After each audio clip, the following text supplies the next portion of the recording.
Сега сме во друштво на Младен Ѓуровски, поранешниот кошаркар, кој сега е еден од двигателите на Телеком Бизнис лигата во мал фудбал или футсал. Младен, прво ти благодарам што си тука во недела попладне. И благодарам на што ме поканивте. Зошто се решивте за организирање фудбал, а не кошарка, твојот омилен спорт веројатно?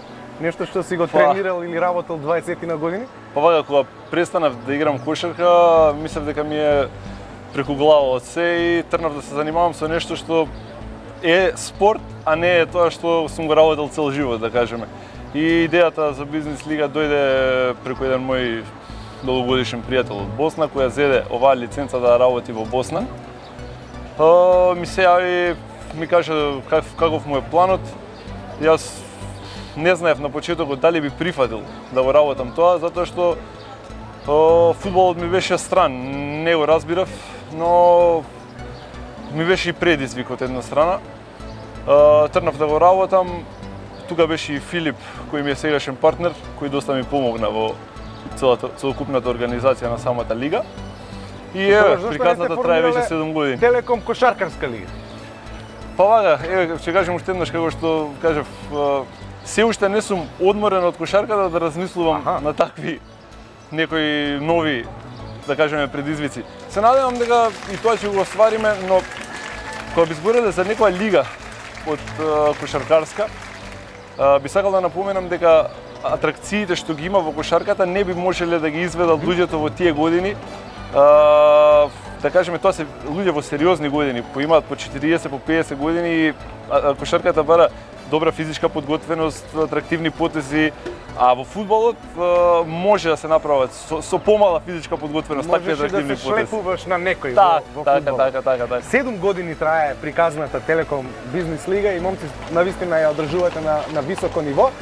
Вклучени се најдобрите компании во Македонија и веројатно дружбата и ферплејот е тоа што останува од таа лига. Помалку важно, помалку битно кој ќе го освои трофеот оваа сезона. Тоа беше Евана, Мепсо и Уника која што беше шампион. Вака, субјективно би било да зборувам за самата организација на Бизнис лигата, затоа што ќе испадне како некое фалење, ја не сум таков човек и не би сакал тоа така да го потенцирам, но ние да фалиме. Да, но можам да кажам дека слободно можам да кажам дека тоа е како кажуваат луѓето што учествуваат во лигата и луѓето што ја пратат. Тоа е едно од најдобрите организирани аматерски надпреварувања не само во Македонија, туку и во регионот. Сега, со оглед на тоа дека се е на многу високо ниво, за да се одржи еден надпревар во Бизнис лигата, тука ни е професионалната медицинска екипа, човекот кој слика, човек кој пишува текстови, професионални суди и така натаму.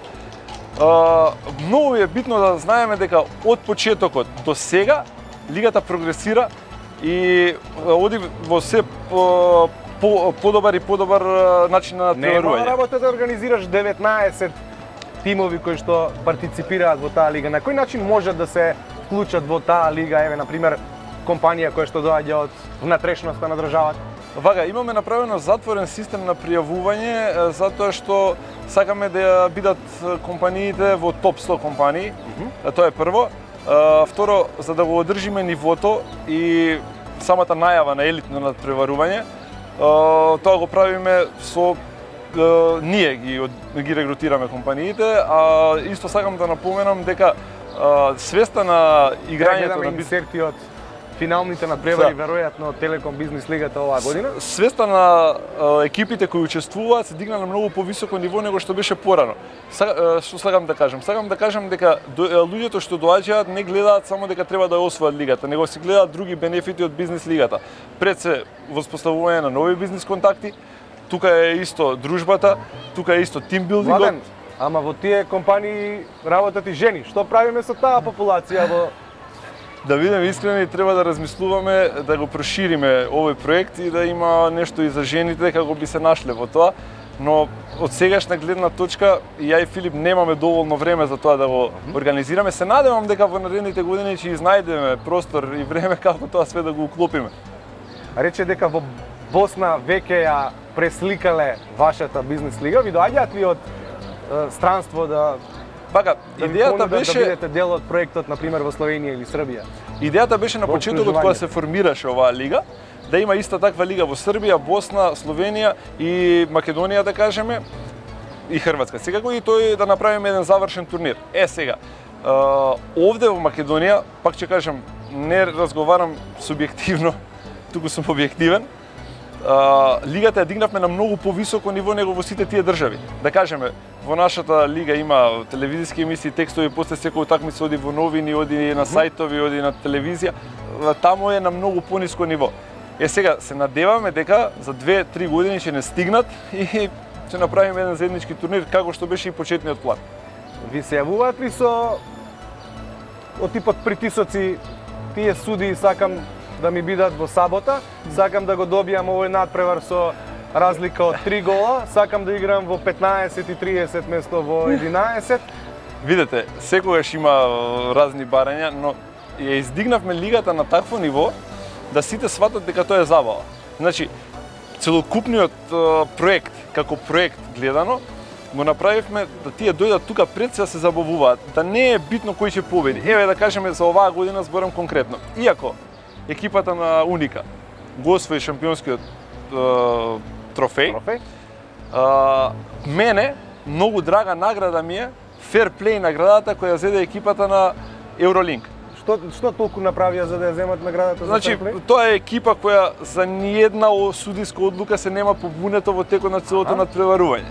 Eurolink е екипа која живее за лигата. Иде, сите се собираат, после тоа одат на секаков тимбилдинг од типот на кафана или не знам како.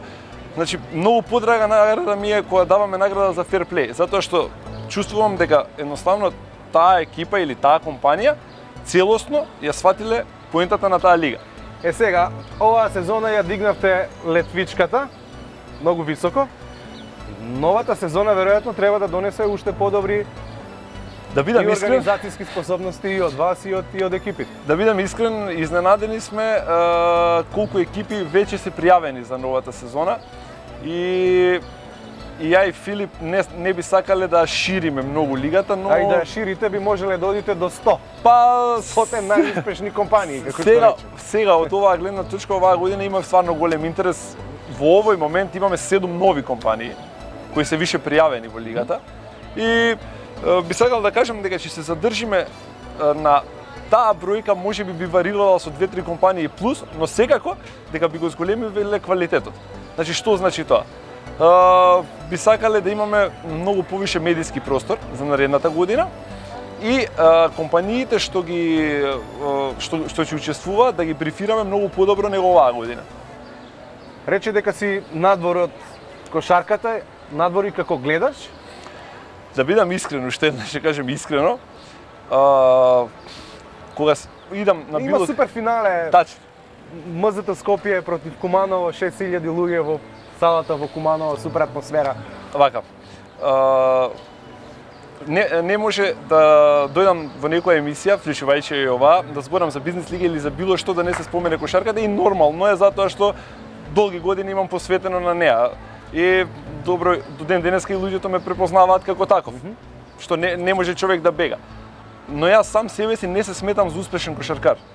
Без разлика што сум имал настапи во репрезентација, све Не си играл во NBA. па не само тоа, него не се сметам за успешен кошаркар затоа што не сум го направил тоа што јас сум очекувал дека би можел да го направам како кошаркар.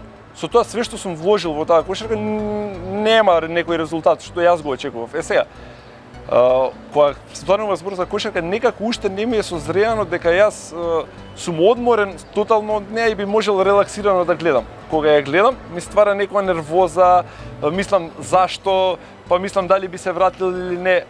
Секако ја пратам македонската национална репрезентација, навивам за неа каде што игра и мојот брат. Од време на време знам да погледам некој надпревар.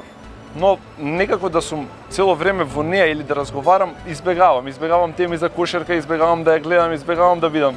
Немој да бидеш до тој степен ортодоксен. 1-1 е во финалната серија Куманово МЗТ Скопје. Погледни го третиот надпревар. Ти благодарам што беше гостин во недела попладне.